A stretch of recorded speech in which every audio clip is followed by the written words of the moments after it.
বাইতুল্লাহ, ইন্না আউওয়ালা বাইতিন উযিয়া লিন-নাস, প্রথম ঘর বাইতুল্লাহ বানাই, বাইতুল্লাহ বাক্কা নগরীতে বানাইছেন। অতীত মানচিত্রে যে এলাকার নাম বাক্কা, বর্তমানে ওই এলাকার নাম মক্কা। বুঝেন নাই? যেই নগরীকে বলা হয়েছে বাক্কা, ওই নগরীর বর্তমান নাম কি? মক্কা। আল্লাহ বরকতপূর্ণ ঘর বানিয়েছেন। আদম নবী মানুষ হিসাবে ঘর প্রথম নির্মাণ করেছেন। বাইতুল্লাহ নির্মাণ করার 40 বছর পর আল্লাহ দ্বিতীয় কিবলা বাইতুল মাকদিস বানাইছেন। বাইতুল্লাহকে নতুন করে 13 বার নির্মাণ করা হয়েছে। কয়বার? ইন্না আউওয়ালা বাইতিন উযিআ লিন-নাসি লাল্লাযী বিবাক্কাতা মুবারাকান ওয়া হুদা, মুবারাকান ওয়া হুদাল লিল আলামিন।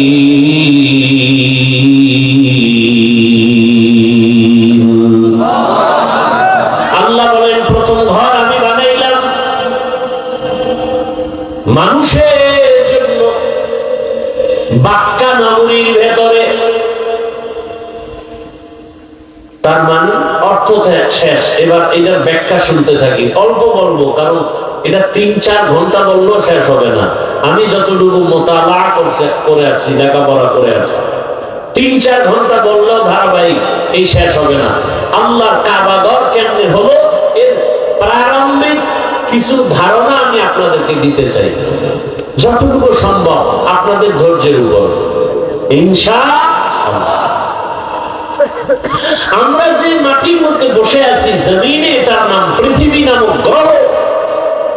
এক সময় এই পৃথিবী নামক গ্রহ বলতে কিচ্ছু ছিল না, ছিল পানি আর পানি আর পানি।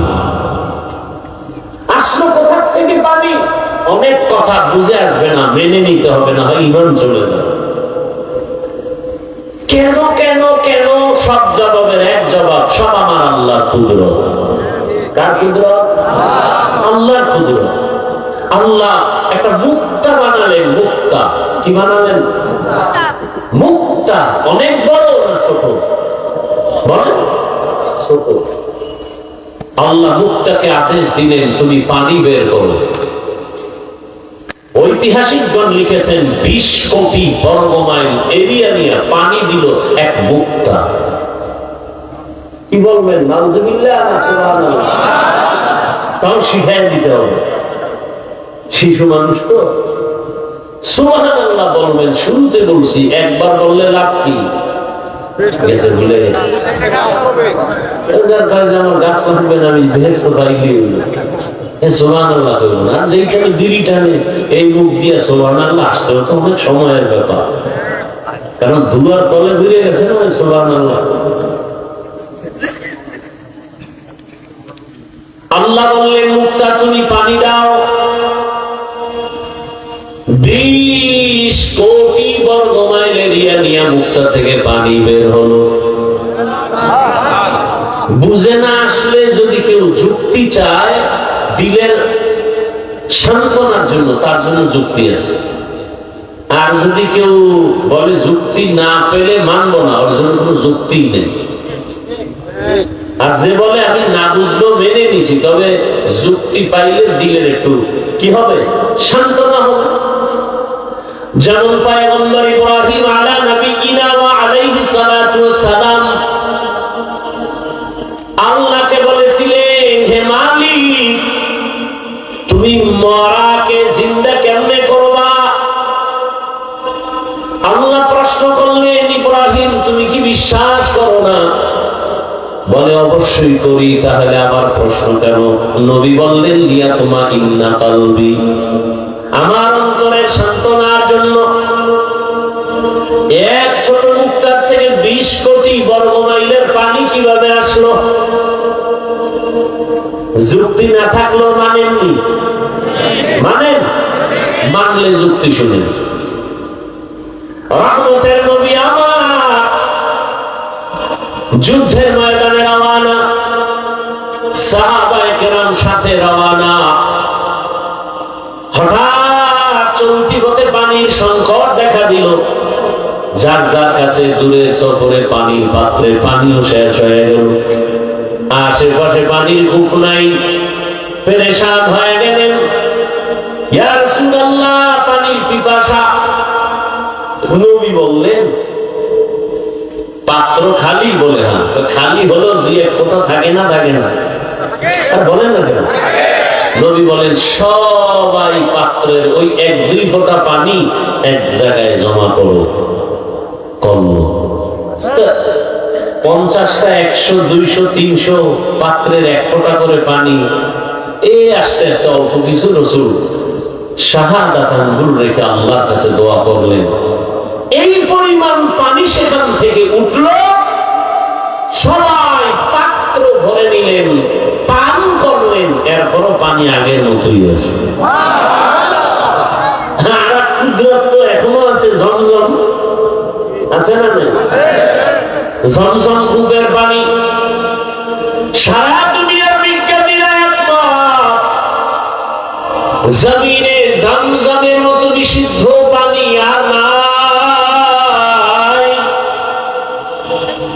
Crore crore crore million trillion billion litre পানি হাজিরা নিয়ে যায়, কিন্তু শুরু থেকে আজ পর্যন্ত যেরকম পানি এখনো। সত্য কথা বলেন না কেন ভাই? শেয়ার করেন। কমছে? কমে নাই। পানিটা দাঁড়িয়ে পড়েও যায় না।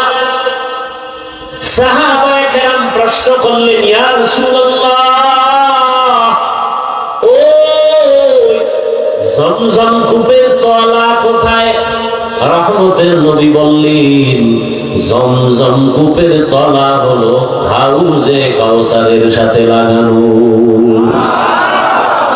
কাদের কুদরত দারি বরকামাল, আনতা রব্বি আনতা হাসবি যুল জালাল, তুহি কাদের জলিলুল্লাহ জাহাদা, বহর হালে তুহি মেরা নেগাহদা।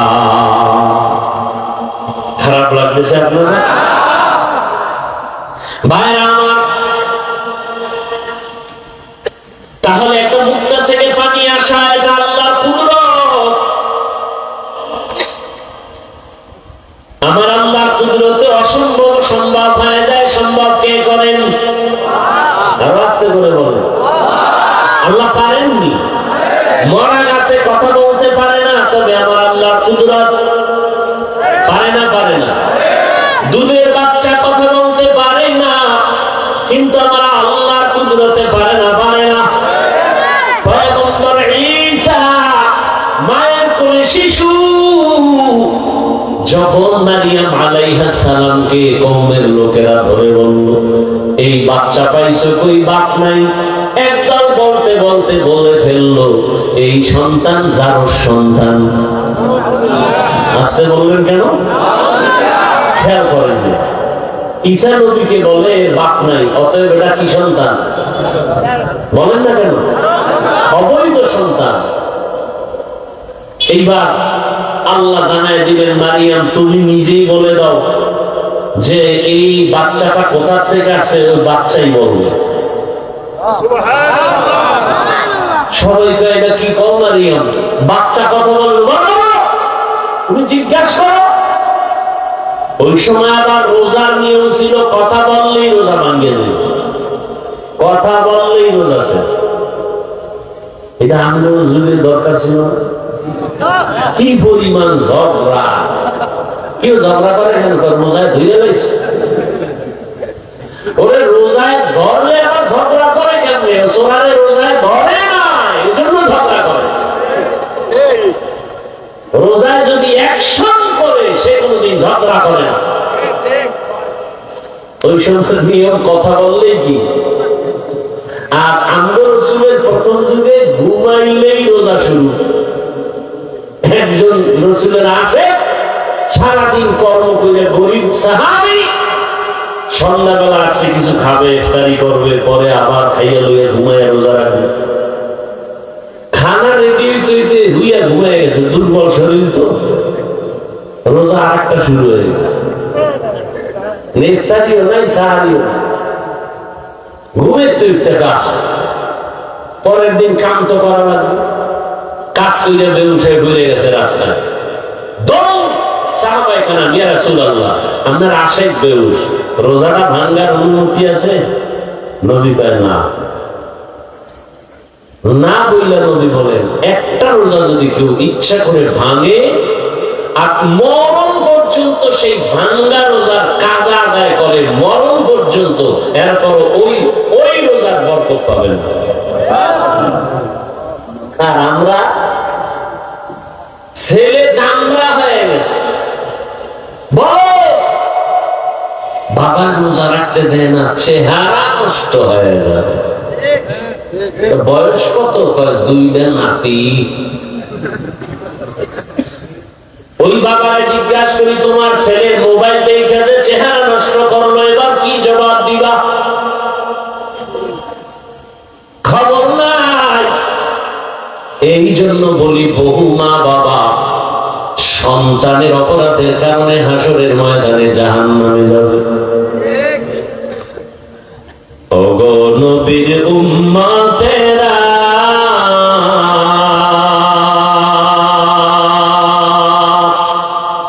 হয়ে আজি দিশাহারা, কোরআন হাদিসের চলো যখন যাহা চায় মনে, নবী বিনে কে দাঁড়াবে পুলসিরাত মিজানে, নবী বিনে কে দাঁড়াবে পুলসিরাত মিজানে, উম্মতের কান্ডারি নবী কাঁদছেন উম্মতের লাগি, এখনো কাঁদেন নবীজি শুয়ে মদিনার পানে, নবী বিনে কে দাঁড়াবে পুলসিরাত মিজানে, নবী বিনে কে দাঁড়াবে পুলসিরাত মিজানে। এরা নবীর আশিক, দয়াময় আল্লাহ আদমকে এখনো বানান নাই, ফেরেশতাদের নিয়ে পরামর্শে বসলেন। ও ফেরেশতা, আমি দুনিয়াতে খলিফা বানাতে চাই, ইন্নী জাইলুন ফিল আরদি খলিফা, এবং তাদেরকে আমি শ্রেষ্ঠ মর্যাদা দান করতে চাই। ফেরেশতারা তোমাদের কি মত? ফেরেশতারা জানতে চাইলেন, হে মালিক, যেই জাত বানাইবা তাদের আদর্শ কেমন হবে? আল্লাহ অন্য আয়াতে আদর্শের কথা বললেন, ওয়াশ-শামসি ওয়া দুহাহা ওয়াল কমারি ইযা তালাহা ওয়ান নাহারি ইযা জাল্লাহা ওয়াল লাইলি ইযা ইয়াগশাহা ওয়াস সামাই ওয়া মা বানাহা ওয়াল আরদি ওয়া মা তাহাহা ওয়া নাফসিন ওয়া মা সাওয়াহা ফাআলহামাহা ফুজুরাহা ওয়া তাকওয়াহা। বরকিয়ামত কি জমিদার নে কবাও কে জেনা দি দাগাবহি হাদে হা। এমন জাতি আমি বানাবো, এরা চাইলে নেক করবে, চাইলে খারাপ কাজ করবে, গুনাহ করবে। ফেরেশতারা বললেন, নাহনু নুসাব্বিহু বিহামদিকা ওয়া নুকদ্দিসু লাক। হে মালিক,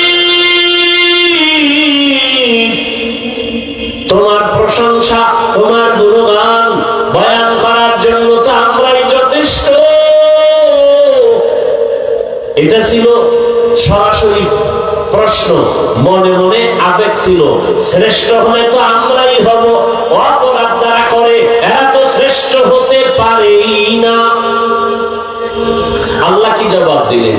ইন্নী আ'লামু মা লা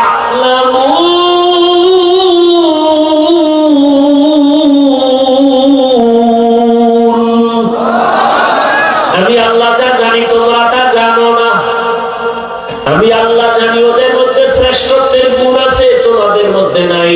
আল্লাহ বললেন এবার বাস্তবে একটু তোমাদের প্রশ্নটার সমাধান করে দেই। এবার আদম আলাইহিস সালামকে আল্লাহ বানাবেন। বানানোর কাহিনীটা বলি। আদম আলাইহিস সালামকে বানাবেন, ও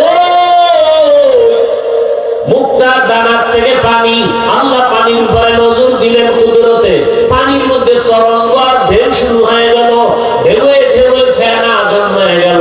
ফেনা যত গাঢ় হয়, করতে করতে উপরে একটা চামড়ার আবরণ পড়ে গেল। আল্লাহ চাইলেন এই প্রথম মাটি চামড়া থেকে আদমরে বানাবো, যাও জিবরাইল ওখান থেকে চামড়া নিয়ে আসো। জিবরাইল আইসা অনুমতি চায়, দেয় না, খালি হাতে চলে গেল। মিকাইল যাও, ফেরত খালি। এবার ইসরাফিল ফেরত। এবার আল্লাহ আজরাইল যাও। আজরাইল আলাইহিস সালামকে যখন পাঠাইলেন, কোনো অনুমতি নাই, আয়েশা হাত দিয়ে একটা থাবা মারলেন, এমন জোরে আঘাত দিলেন, চামড়া লইয়া মাওলার দরবারে হাজির। নেন, মাওলা নিয়ে আসছি। অনুমতি কি দোষী আর লয়ে দৌ।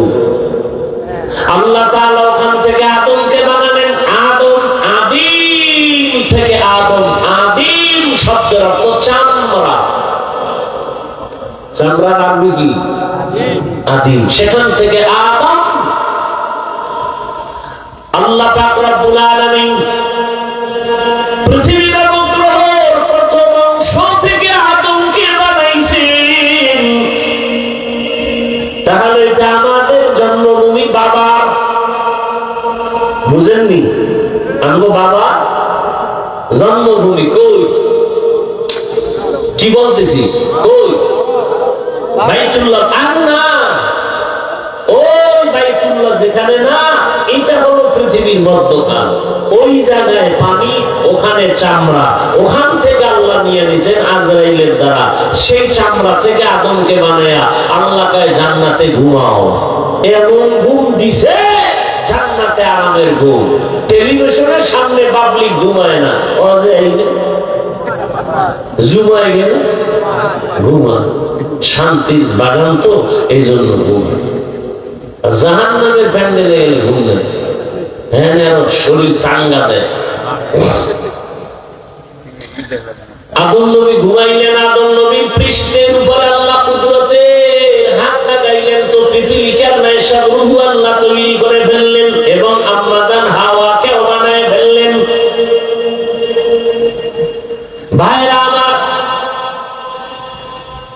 আর আদমরে বানাইয়া ফেরেশতার সামনে হাজির করে আল্লাহ বললেন, ফেরেশতারা সব মাখলুকাতের নাম বলো। কয় পারি না। আল্লাহ কয় আদম বলো। আল্লামা আদামাল আসমাআ কুল্লাহা। আদম নবী সব বলে ফেললো। সাথে সাথে ফেরেশতারা বলল, মাপ চাই। রব সুবহানাকা লা ইলমা লানা ইল্লা মা আল্লামতানা ইন্নাকা আনতাল আলিমুল হাকীম। ও আল্লাহ, আপনি যা শিখাইবেন সেই ইলম পাবের বাইরে পাবো না। মনে মনে যে ভাবছিলাম আমরা শ্রেষ্ঠ হব, এটাও ভুল হয়ে গেছে। আল্লাহ মাফ করে দাও। ডাইরেক্ট ক্ষমা চায় না, ক্ষমার মধ্যে একটা ওসিলা পেশ করলো, আমল। ওসিলা দিয়ে দোয়া করা বলে বেদাত। আর আমি ঘোষণা করে গেলাম, ওসিলা পেশ করে দোয়া করা সুন্নাত। লিখো, ওসিলা পেশ করে দোয়া করা সুন্নাত।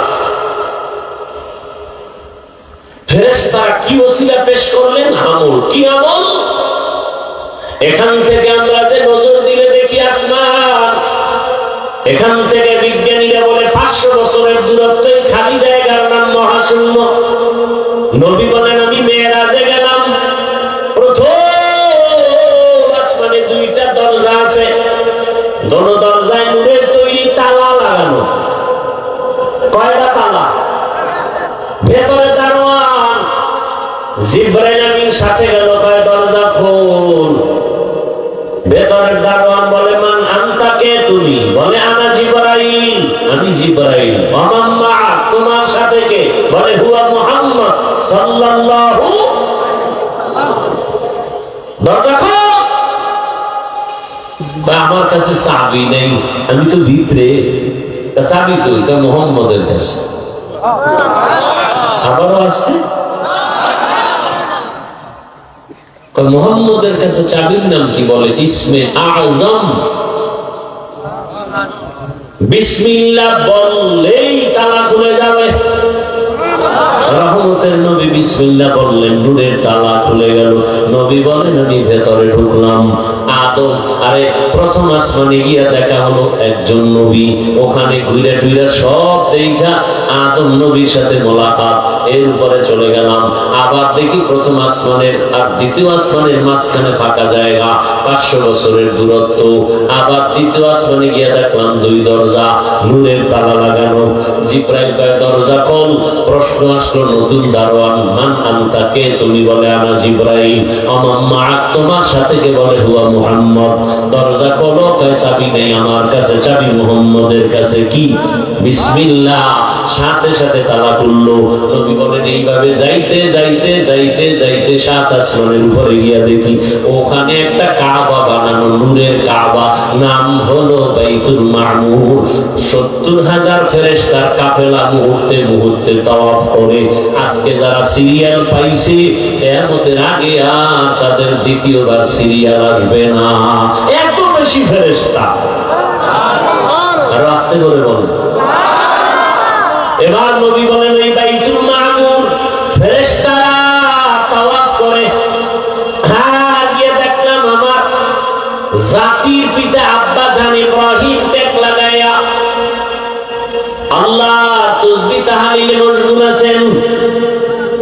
ফেরেশতারা কয় হে মালিক, ও বাইতুল মামুরের তাওয়াফটাকে ওসিলা বানাইয়া ক্ষমা চাই, তুমি মাফ করে দাও।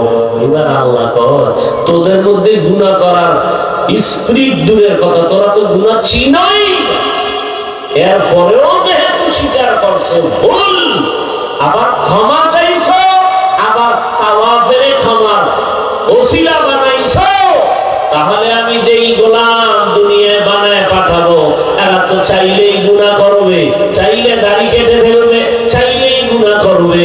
এদের জন্য তো একটা আমলের ওসিলা পেশ করার ব্যবস্থা করা দরকার। আল্লাহ কয় জিবরাইল যা, ওই আদম রে যেখান থেকে নিয়ে আসে ওই জায়গা নির্দিষ্ট করে রাখ, আমি ওখানে তোমার দিয়া ঘর বানাবো বাইতুল্লাহ। আর সাক্ষী থাক ওই ঘর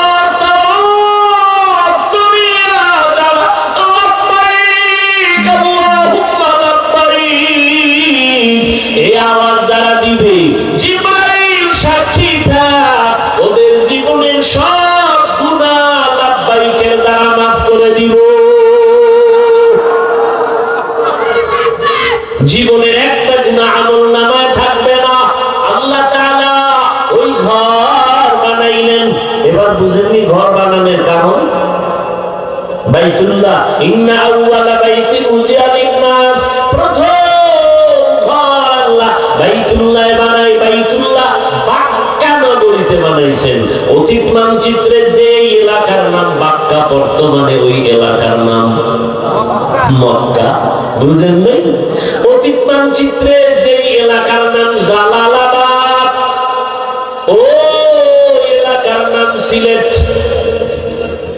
অতীত মানচিত্রে যেই দেশের নাম ছিল ইসলামাবাদ, ওইটা বর্তমান চট্টগ্রাম। অতীত মানচিত্রে নাম জাহাঙ্গীরনগর, বর্তমান নাম ঢাকা।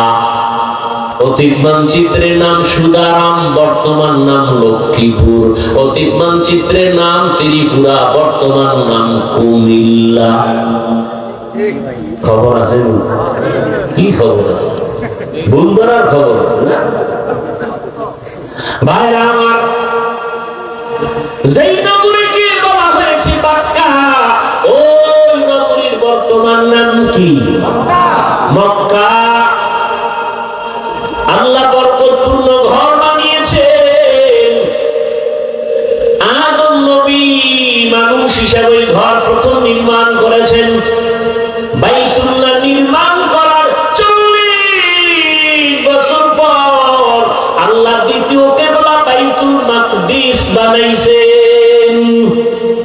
বাইতুল্লাহকে নতুন করে 13 বার নির্মাণ করা হয়েছে। কয়বার? খালি বানানের ইতিহাস বললে তো রাত শেষ। ফেরেশতা জিবরাইলের দ্বারা আদম নবীর দ্বারা, শীষ নবীর দ্বারা, এরপরে ইব্রাহিম নবী, নূহ আলাইহিস সালাম, আদম নবী দুনিয়াতে আসার 600 বছর পর আদম নবী চলে গেলেন, মূর্তি পূজা শুরু হয়ে গেল 600 বছর পর। এইবার মূর্তি পূজা করতে থাকলো গোটা দুনিয়ার মানুষ 600 বছর। টোটাল 1200 বছর পর যখন দুনিয়ার হায়াত হলো, খালি পূজা পূজা, একটা মানুষও মূর্তি সামনে না নিয়ে পূজা করনেওয়ালা সারা কেউ নাই। আল্লাহ সেই সময় নূহ নবীকে জমিনে পাঠাইলেন। নূহ আলাইহিস সালাম 950 বছর দাওয়াত দিলেন, ঘুরে ঘুরে মূর্তি পূজা বন্ধ করো, এক আল্লাহর ইবাদত করো।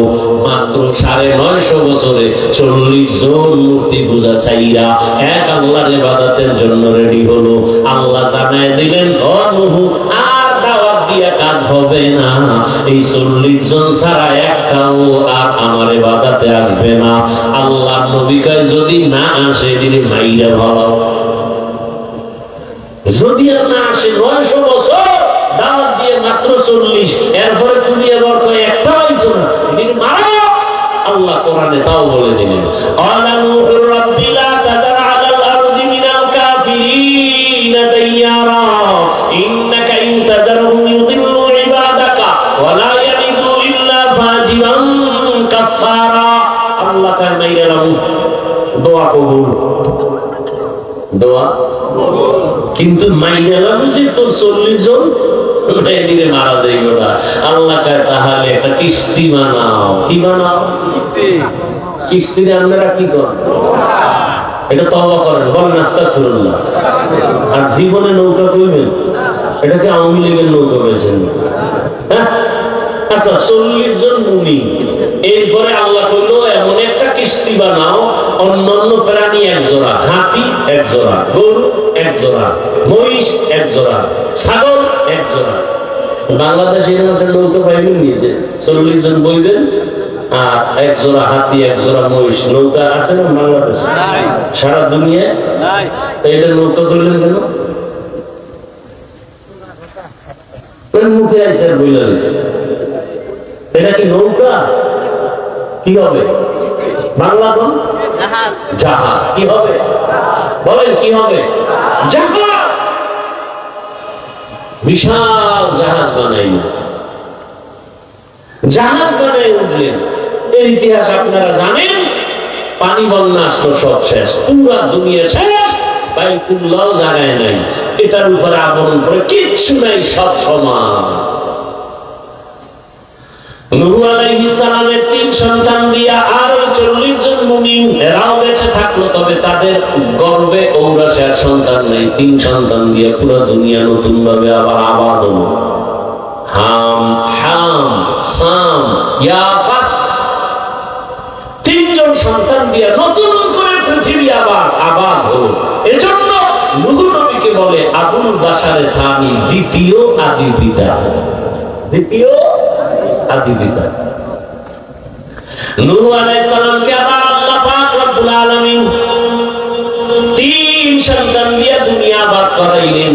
এরপরে এর উদ্দেশ্যে আল্লাহ ইব্রাহিম নবীকে পাঠাইলেন, পাঠাইয়া ইসমাঈল নবীরে দিয়া আবার ওই বাইতুল্লাহ নতুন করে বানাইছে। বাইতুল্লাহ ইব্রাহিম নবী বানাইয়া ইসমাঈল পাথর আগায় দেয়, আর নবী রাজমিস্ত্রি হয় পাথর উপরে দাঁড়ায় দাঁড়ায় বাইতুল্লাহর দেওয়াল নির্মাণ করে। নির্মাণ করার পরে অবশিষ্ট পাথর থেকে গেল। আল্লাহ তাআলা বলেন, পৃথিবী নামক পানির জমিনটারে পাহাড় দিয়া প্যারাক মারছে। প্যারাক বুঝেন তো? লড়ে না পানি, লড়াছাড়া বন্ধ, প্যারাক মারো। পৃথিবীতে প্রথম প্যারাক মারলো কি দিয়া? বলেন না কেন? লিখে রাখবেন। প্রথম পৃথিবীর পাহাড়ের নাম জাবালে আবু কুবাইস, বাইতুল্লাহর পাশে জাবালে। এই পাহাড় দিয়ে প্যারাক মারলেন। ইব্রাহিমকে বললেন যাও, ওটা জাবালে আবু কুবাইস না পাহাড়টার পাশে? আরে আর কি আছে? পাহাড় আছে আর